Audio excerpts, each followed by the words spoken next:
And ayun, meron akong gustong i-share sa inyo na dalawang glutathione. Ayan, eto nga palang Tokyo. Ayan, Aishi Tokyo and Glutagency. Halos pares akong merong review nito at magandang review at magandang experience. And pagkukumpara ko lang kung ano nga bang mas maganda or parehas lang ba silang maganda or magkaiba talaga sila ng epekto sa akin or parehas lang ba. Eto, dito muna tayo kay Tokyo dahil mas una ko tong na-take at nabigyan ng review. Ito nga palang Aishi Premium Tokyo 700 mg. Ayan yung itsura niya. Meron to heart pa heart na siya and 60 capsule and meron siyang glutathione plus na vitamin C and rosehip. Ayan nakalagay dyan.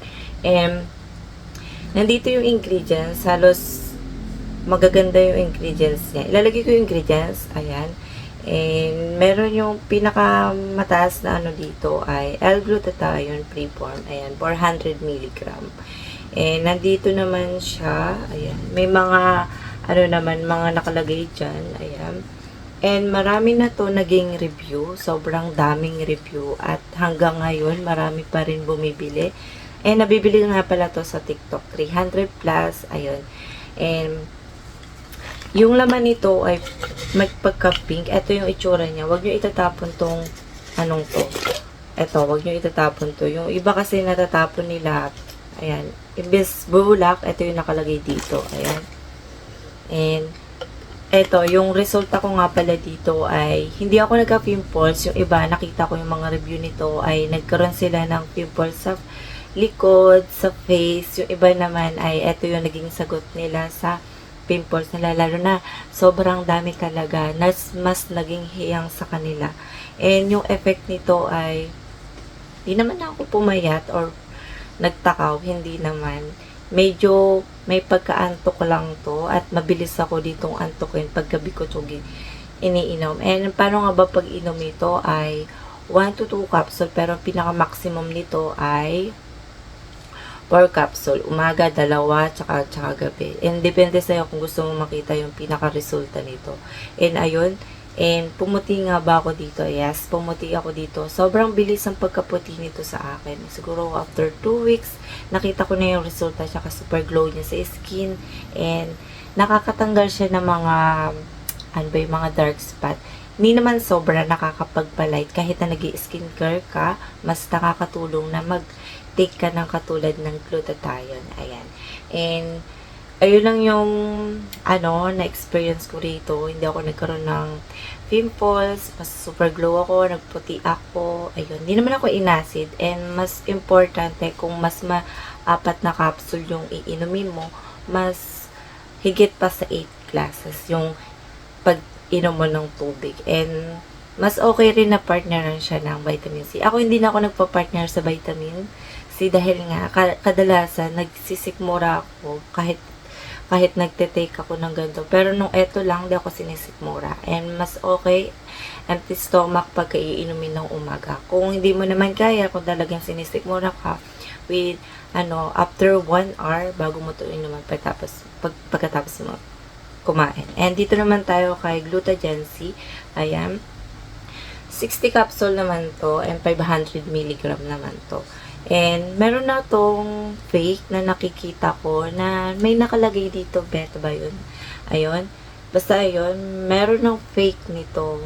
And mapapansin nyo naman sa labas. Ayan. Tsaka yung laman, pagka tinuray nyo sa betadine test, ayun, lalabas siya kulay black. And makikita nyo yan sa review ng sa TikTok. Ayun, makikita nyo doon. Lahat ng gusto nyo makita na review, pwede nyo makita sa TikTok kung gusto nyo mag-search ng madalian, hindi mahaba, ba diba?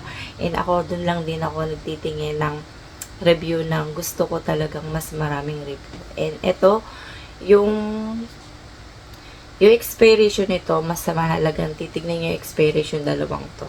And nandito naman ay kung paano inumin, 1 to 2 capsule, umaga tsaka gabi. Ayan. Pagka halimbawa nakakalimutan nyo uminom ng gabi, pwede naman umaga, dalawa agad. Ayan.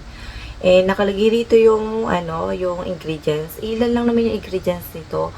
May L-glutathione, 200 mg, marine collagen, 200 mg, and sodium ascorbate, 100 mg. And, ayun.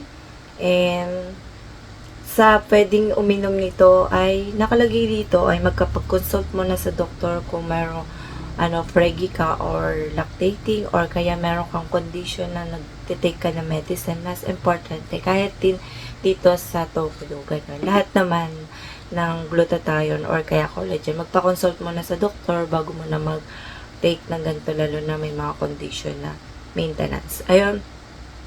And na-experience ko dito sa Glutagency ay may nakakapagpaano siya, sobrang glow para sa akin, pero mas mas nakakaantok to, at di naman ako nagutom or kaya nagtakaw, hindi. Mas nakakaantok to, mas relax yung tulog ko kahit super duper puyat ako. Mas parang kompleto yung tulog ko.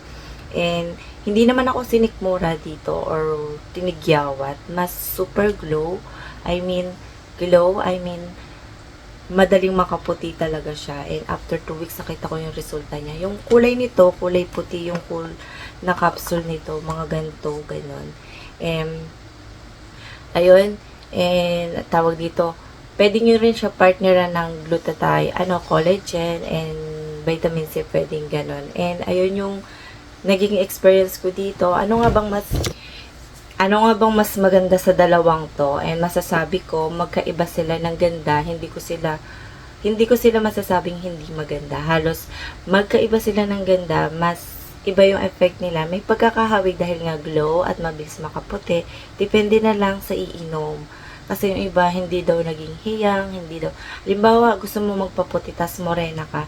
Hindi naman kaagad-agad na sa sinasabi nila na, ba't hindi ako nag-okay dito sa to. Mas okay na, mas marami pang bottle para makita mo yung pinaka-resulta. And ayun, depende na lang kasi sa kulay ng skin natin.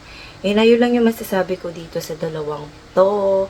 And mag-ingat na rin sa pagbili dahil nga meron na rin nagiging fake. At titignan nyo yung mga nakasulat. Importante kasi yung mga nakasulat. Hindi lang yung basta mag-take ka. And i-test nyo rin sa betadine test or kaya makikita naman kasi doon, and lalo na sa mga packaging, makikita nyo sa mga ganyan, kung may pagkakaiba, at mag-search, importanteng nagsa-search about sa mga ganito, kasi baka makabili kayo ng fake, di nyo nakita, basta inom na lang ng inom. Dito kasi may nakita ko, fake, at naging resulta sa kanila, basta uminom sila, sobrang sakit ng ulo, nahihilo sila, ayun, delikado rin kasi, pas importanteng nagta-search at nagtatanong sa doktor bago mo na mag-take, lalo na sa may mga condition. And mas maraming water and kumain na maayos and exercise. And ayun lang din, and masasabi ko, and see you next vlog. Bye!